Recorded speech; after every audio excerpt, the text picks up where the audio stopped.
Hello friends, welcome back to my channel.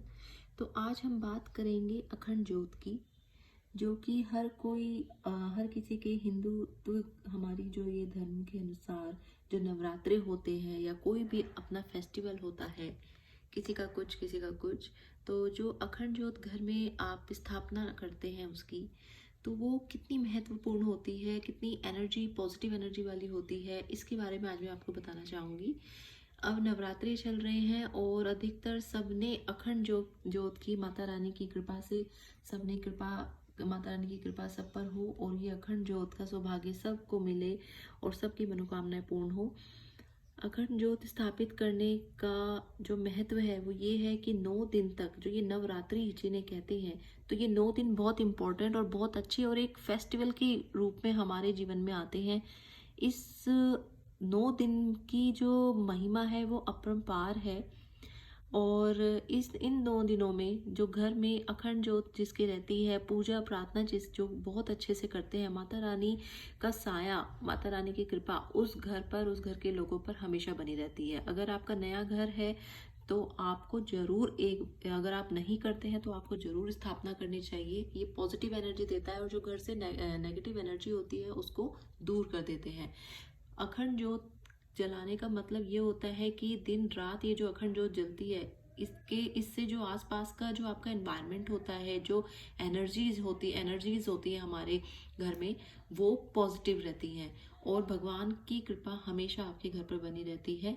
दोस्तों, कभी कभी क्या होता है, अखंड ज्योत हम जब इसमें घी डालते हैं या बाती ऊपर इसकी करते हैं, किसी की सहायता से पिन या सुई या किसी की भी हेल्प से हम इसको ऊपर करते हैं, तो कई बार ऐसा होता है कि बाती का बुझ जाना, मतलब ज्योत का बुझ जाने का डर लगा रहता है।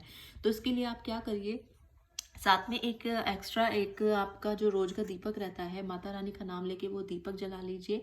और जब भी आप इसमें घी भी अगर डालें या बाती ऊपर करें, तो हमेशा एक बैकअप के तौर पर एक माता रानी का नाम लेकर दिया जला लीजिए और साथ में फिर इस अखंड ज्योत की में घी डालिए और इसको बाती को ऊपर करिए। तो इससे क्या होगा कि अगर कभी भी लो आपकी ये बुझ जाती है तो आपका दिया आप माता रानी के नाम का जला रहता है और फिर नई माचिस की तीली से आप उसको दोबारा से जला दीजिए। ये नहीं करिए कि इससे जला दिया, नहीं, कभी भी दिए से दिए को नहीं मिलाकर जलाते हैं, हमेशा न्यू मैच स्टिक का यूज करिए। और कई बार ऐसा होता है कि हम लोग बहुत परेशान हो जाते हैं कि अरे हमने तो ज्योत स्थापित करी थी और वो बुझ गई है, और मन में बहुत अजीबोगरीब ख्याल आते हैं, नेगेटिव थॉट्स आ जाते हैं। तो ऐसा कुछ नहीं है फ्रेंड्स, माता रानी की कृपा सब पर बनी रहती है। किसी न किसी कारण से कभी कभी हो जाता है, तो इसमें आप बस ये करिए कि माता रानी के सामने बैठिए, माँ सबकी प्रार्थना सुनती है, सबका बेड़ा पार करती है, उनसे क्षमा याचना करिए कि कोई भी भूल चूक हो तो हमें माफ़ करिए माता रानी, हम छोटे बच्चे हैं आपके और हम पर आपकी कृपा बनी रहे। ये ज्योत हमने आपके लिए, आपकी कृपा के लिए स्थापित करी है, अब आप ही इसका ध्यान रखिए और आप अपनी कृपा बनाए रखिए। आप क्षमा याचना करिए और दोबारा से इसको आप इसको प्रज्वलित करिए, जलाइए और यकीन मानिए कि नहीं होगा ऐसा। और मन बिल्कुल भी परेशान करने की जरूरत नहीं है। देखो, हम भी कभी बच्चे थे और हमसे कोई गलती हो जाती थी तो क्या हमारे मम्मी पापा या हमारी मम्मी हमें प्यार करना छोड़ देती थी, हमसे रूठ जाती थी? नहीं। तो ऐसी माता रानी है, ये भी हम इनके बच्चे हैं, ये हमारी माँ है, सबकी माँ है, इस जगत की जननी है। और अगर कभी भी इस तरह से लोग का बुझना हो जाता है तो बिल्कुल निराश मत होइए, परेशान मत होइए, कोई भी नेगेटिव थॉट्स अपने मन में मत लाइए।